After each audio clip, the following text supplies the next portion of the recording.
السلام عليكم البنات، مرحبا بكم في فيديو جديد مع وصفه جديده. اليوم ان شاء الله غادي نقدم لكم واحد الحلوه اللي هي جد بسيطه، مقادير بسيطه بزاف ومتوفره في اي بيت. ان شاء الله كنتمنى تعجبكم. هاد الحلوه كدار غير بيضه وحده وكتجي زوينه بزاف.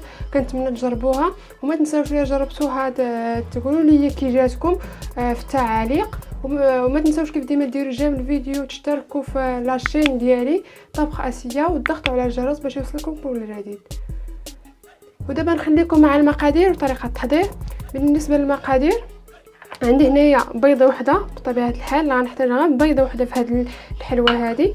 واحد نص كاس عنبه ديال السكر كلاصي او السكر الثقيل. عندي هنا واحد الكميه ديال الدقيق الطحين اللي فات ليا غربلته مزيان من النوعيه الجيده. واحد نص كاس ديال الزيت النباتيه. الكونفيتور اللي غنحتاجو مربى المشمش اللي خاص بالحلويات. واحد الغبيصه ديال الملح. السكر الفاني بنكهه الفاني عفوا. واحد 8 غرام ديال من خميره الحلويات او البيكنج باودر. عندي هنايا واحد 220 غرام من الزبده اللي غنحتاجها حتى هي. وعندي هنا واحد الكميه من الكوك اللي فات ليا حمرته حتى حصلت على هذا اللون ذهبي كيجي هكا زوين بزاف. ودابا غنخليكم مع الطريقه. هادو هما المقادير البنات راهم بساط بزاف وكيعطيونا واحد الحلوه زوينه وكميه لا باس بها. كناخذوا هنا واحد القصري، كناخذوا هنا قصريه كنديروا فيها هذيك البيضه اللي عندي مع السكر الثقيل نصف كاس عنبه.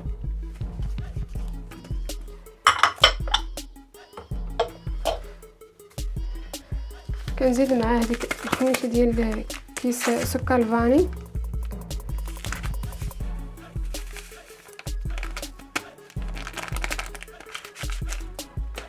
واحد القبيصه ديال الملحه، غير واحد شويه هكا وصافي. دابا غنخلط هاد المكونات كامله.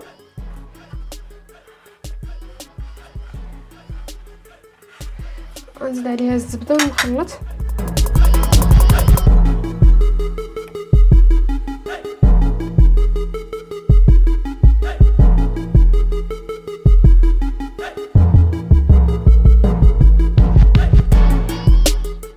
دابا البنات غنزيد نصف كاس زيت.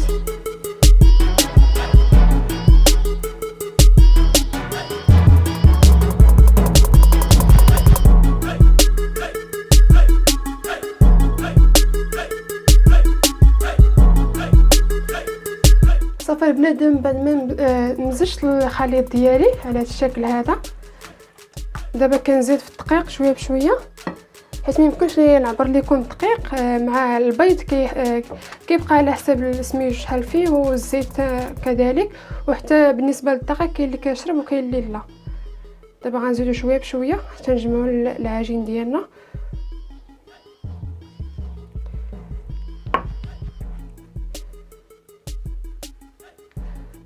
غنزيد مع هذيك الخميره الحلويات اللي عندي.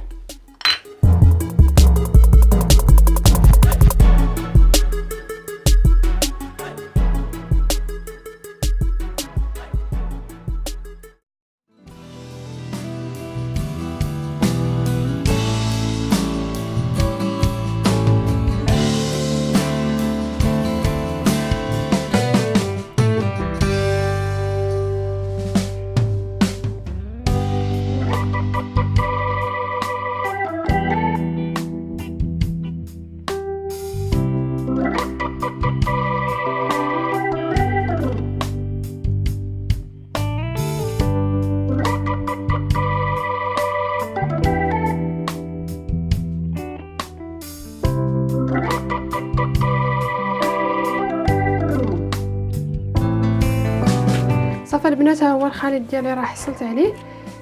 ما دلكتش العجينه، كنجمع غير بالاصابع ديالي. ها هي كتخرج على الشكل هذا راها طريه.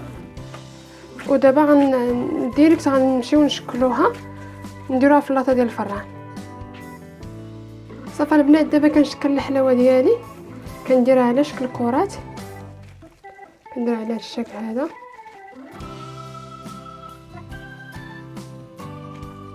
كنضغط عليه واحد شويه، وكنحاول نبعدهم واحد شويه على بعضياتهم حيت فيهم الخميره دغيا ملي غيدخلوا الفران راهم غيتنفخوا.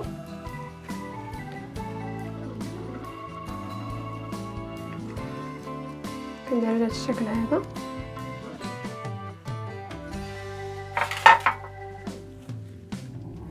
هاد الحلوه البنات غنجربوها، راها ساهله بزاف، بيضه وحده غتوجدي حلوه زوينه ولذيذه.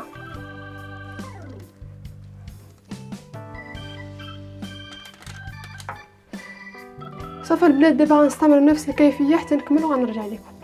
صافي البنات هاني كملت الحلوه ديالي في التشكال كما تشوفوا معايا هنا. دابا راه كنتقبها غير بصبعي، كنتقبها هكا. وصافي البنات دابا غنكملها هكا بحال هاد الشكل هذا، ومن بعد غندخلها للفران. هذه راه طريقه واضحه وبسيطه بزاف.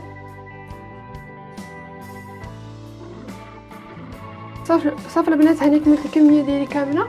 دابا غندخلها للفران ومن بعد غنرجع لكم ملي طيب. البنات هاني رجعت لكم دابا، راه صافي كملت الحلوه ديالي في الطياب. راه طابت ليا، خرجت ليا على هذا الشكل هذا، راه ما محروقه ما والو، ما حمرتهاش بزاف من الفوق، كتجي على هذا اللون هكا زوين، ما كتكونش حمراء.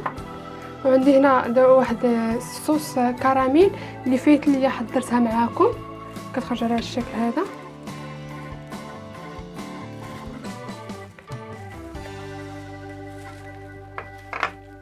عندي هنايا الكوك اللي حمرته، وهنا عندي داك الكونفيتير ديال المشماش اللي ضروري يكون خاص بالحلويات. ودابا غنوريكم الطريقه. كنهزو حلوه بحال هكا، يستحسن اننا نديرو بشي هكا شي شيته باش ما تهزش لينا الكونفيتير بزاف. نديرو الكميه اللي بغينا. كنشدو الحلوه ديالنا هكا نبقاو ندهنو فيها من الجناب ومن الوسط ومن كل شيء.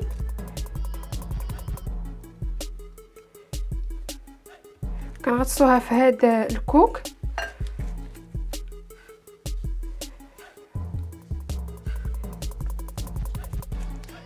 وصافي كتعطينا على هذا الشكل هذا كيف ما تشوفوا معايا.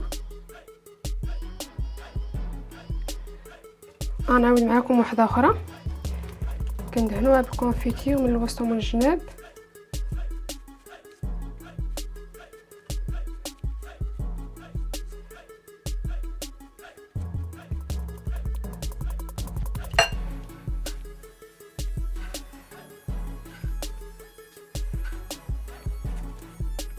وها هي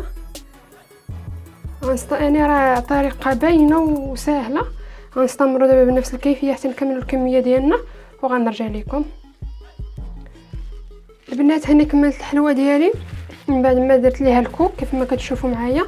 راني كملت الكميه كامله. عندي هنا واحد البلاستيكه درت فيها داك الصوص كراميل اللي عندي. دابا غنبقى نعمر دوك الثقوب اللي عندي في الحلوه ديالي بهذا الصوص، يعني بطريقه سهله وبسيطه.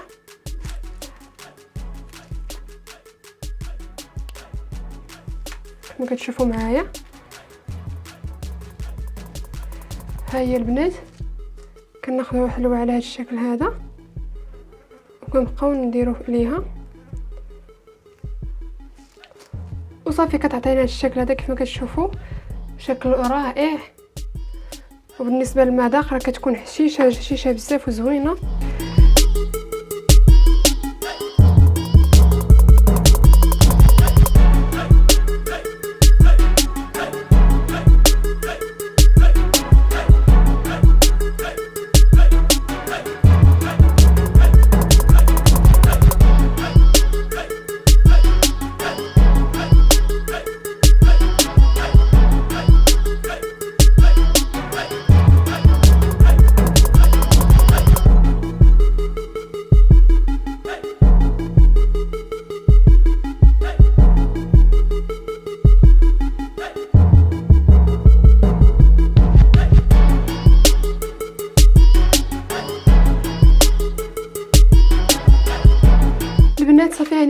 الحلوه ديالي في التشكال. كتخرج لي على هذا الشكل هذا كيف ما كتشوفوا معايا، كيجي الشكل ديالها هائل زوين بزاف. ها هي الا ما عندكمش هذا، ما موجودش عندكم هذا الصوص كراميل، يمكن لكم تعوضوه سميتو بالشوكولاط اسود او الشوكولاط الابيض حسب الاختيار، ولكن هذا الصوص كراميل صراحه كيجي معاها زوين بزاف. وصافي هذه هي الوصفه ديال اليوم، ان شاء الله كنتمنى تعجبكم. وما نساوش الا عجبكم ديروا لايك للفيديو وتشتركوا في لاشين طبخ اسيا وتضغطوا على الجرس باش يوصلكم كل جديد. ودابا بقى لي غنودعكم ونقول لكم تهلاو فرصكم الى فيديو اخر ان شاء الله، والسلام عليكم ورحمه الله تعالى وبركاته.